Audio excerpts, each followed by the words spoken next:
Halo, assalamualaikum warahmatullahi wabarakatuh. Pemirsa, pada pagi hari ini kita lanjutkan tanya jawab mengenai kelapa sawit. Nah, itu. Jadi pertanyaan ini ada dari eh, banyak, tapi saya gabungkan.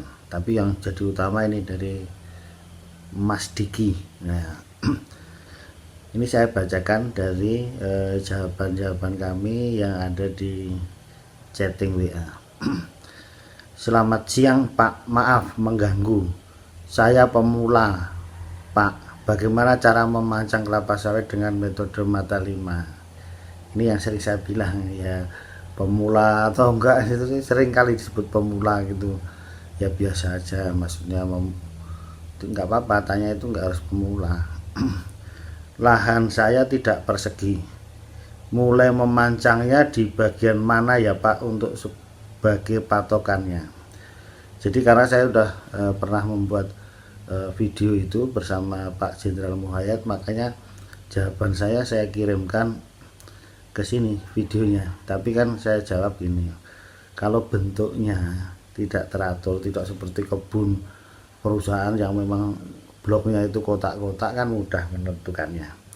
Jadi kan ini jalannya itu bentuknya tidak rata, ya mana yang dekat jalan itulah yang dijadikan nanti sebagai baris-barisnya.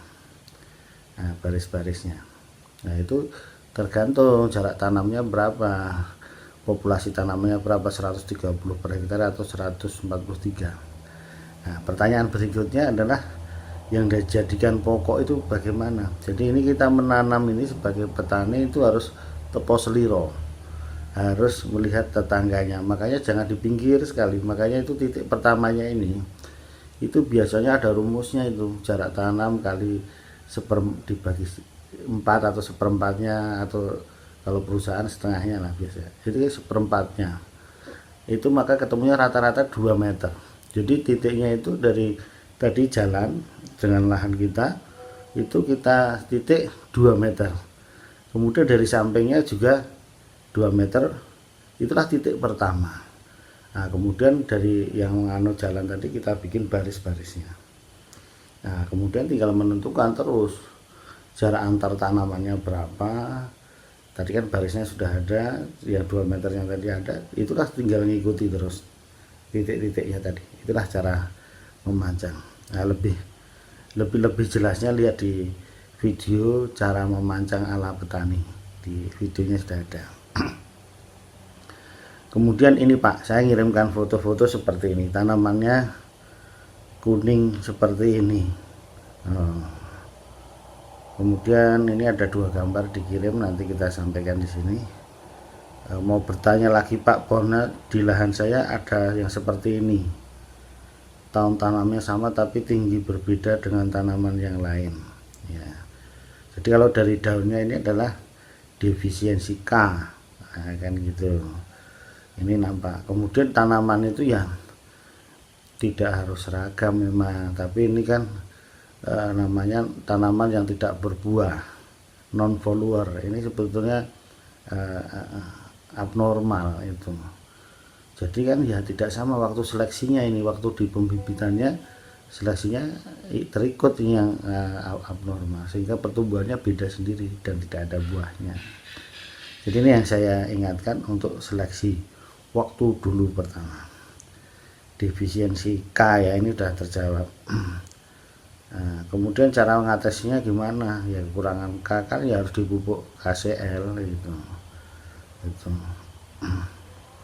Dan kondisi tanaman itu masing-masing berbeda tadi, selain bibitnya juga kondisi tanah itu berbeda. Jadi jawabannya tidak semua tanaman tidak harus sama persis plek gitu, kembar identik saja, itu tidak sama, ada yang bedanya.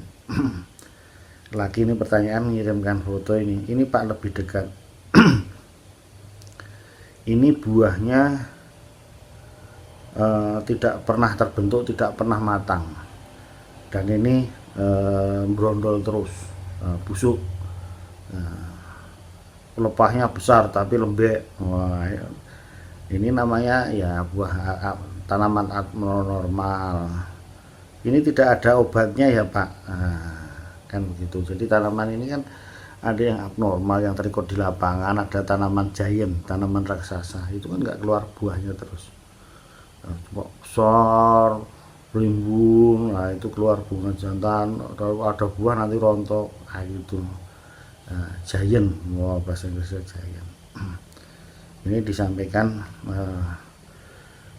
apa namanya, tanamannya ini yang besar-besar nanti pelumpahnya udah betul kan, saya sarankan coba dipangkas dulu, nah gitu, mudah-mudahan arah sembuh dan sebagainya. Ini dijawab, Pak, lalu milik petani juga seperti ini banyak, Pak, tetangga kami, Pak, saya sudah menyerah mulai dipangkas, dibakar tetap saja begini. Itu ternyata yang saya sarankan kamu saya udah dicoba tapi udah bosan, tetap nggak balik lagi, berarti memang abnormalitas. Gitu. Itu tadi udah saya jawab, pohon raksasa giant tidak pernah berubah. Ini yang penting. Ini selanjutnya, sumber bibit dari mana, pada waktu pembibitan ada seleksinya, ini pertanyaan saya. Kan gitu. Sumber bibit tidak jelas, Pak. Nah ini sudah jelas, ini jawabannya. Kemarin beli bibitnya siap tanam 15.000, Pak. Nah itu, jadi ini jelas karena dari sumber bibitnya sudah bukan yang hejitum tadi, campurannya banyak, ada yang pisifera, ada yang dura, itulah yang jelek-jeleknya tadi, yang tadi dibilang banyak. Bagaimana memilih bibitnya, Pak? Tanda tanya. Apakah tampak secara fisik, Pak? Ya saran saya ya beli bibit dari sumber benih asli lah, misalnya PPKS, dan waktu seleksi, waktu kecambah dari bibit itu ya ketat seleksinya, total bisa 25% seleksinya. Nah, maksudnya 25% ini bagaimana, Pak? Ya artinya yang dibuang yang di abnormal dan sebagainya. Cirinya yang dibuang mana? Ini sudah saya kirim juga link video saya yang daun lalang, kringkel, crowd apa itu ya, itu yang apa namanya, crowdisis itu nampak di pembibitan, itu kan harus dibuang, diafkir, diseleksi. Ini sudah saya kirim videonya, saya selalu jawab sekarang dengan video gitu. Ya tapi intinya begini, ini masih tanya terus, kalau yang meskipun bibit jelek, bagaimana untuk menseleksi ciri-ciri tadi? Ini saja. Tapi kalau bibitnya sudah nggak betul, itu nggak usah diseleksi, nggak usah dipakai gitu, percuma. Nah gitu, ini percuma karena bibitnya sudah banyak yang abnormal, tidak bagus, ngapain diseleksi lagi, karena milih pertamanya sudah salah gitu. Ini yang saya sarankan. Ini tanya lagi, nggak apa-apa, ini tanya terus, lama ini pertanyaan. Bibit apa yang cocok untuk petani, Pak? Soalnya kami menjual ke tengkulak hanya mencari berat, Pak. Nah ini pertanyaannya salah, ini selalu ini yang dibilang itu selalu ini, kami cari yang berat karena petani jual tengkulak, yang dihitung itu. Ini saya jawab, inilah saya, bibit itu yang cari bukan masalah berat, itu kumulatif. Jadi yang dinilai produktivitasnya. Nah, ini saya ilustrasikan. Ya sampai nimbang berat 30 kilo satu tandan tapi cuma 2 tandan, kan begitu, karena memang produksinya 2 tandan, berapa, 60 kilo. Ya kalau yang bibit unggul ini contoh saja, 6 tandan dengan berat 20 kilo. Nah, katanya tadi mencari berat nimbangnya, ini kan karena 6 tandan, coba berapa kali 6 kali 20, 120 kilo, beda separuhnya gitu. Nah inilah cerita masalah berat-berat waktu itu bibit yang cocok. Bibit yang cocok ada yang produktivitasnya tinggi, bibit unggul, itu begitu. Nah ini saja hasilnya jauh kan, silahkan tanam bibit unggul. Ini pesan saya di sini. Nah ini kebanyakan petani hanya membeli bibit murah, Pak, karena keadaan modal. Jadi untuk memilih bibit yang tidak bersifat ini apa saja yang diperhatikan? Ini balik lagi ya gitu.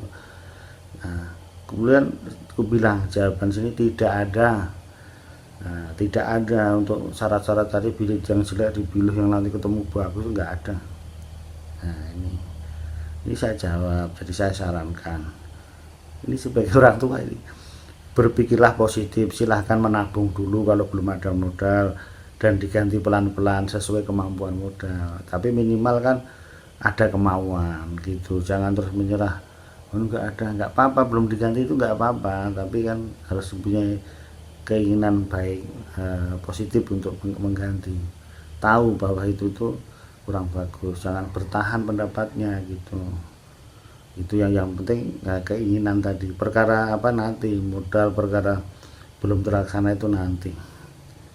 Wah, ini setelah saya jawab ini apa jawabnya, terima kasih Pak atas masukannya. Wah, senang ini saya diterima saya, ya meskipun belum diganti ya nggak apa-apa. Nah, ini yang penting apa, sudah mau menerima masukan bahwa bibit unggul itu memang beda. Demikian pemirsa, itu saja jawaban dari kami.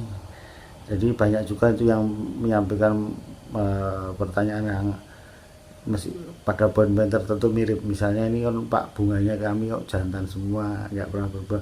Selain yang abnormal harus diperbaiki dulu standar perawatan kebunnya, pemupukannya standar dan sebagainya, itu yang dicoba dulu. Nah, kalau ini kasusnya kan banyak memang bibitnya kurang bagus. Terima kasih, mudah-mudahan bermanfaat. Assalamualaikum warahmatullahi wabarakatuh.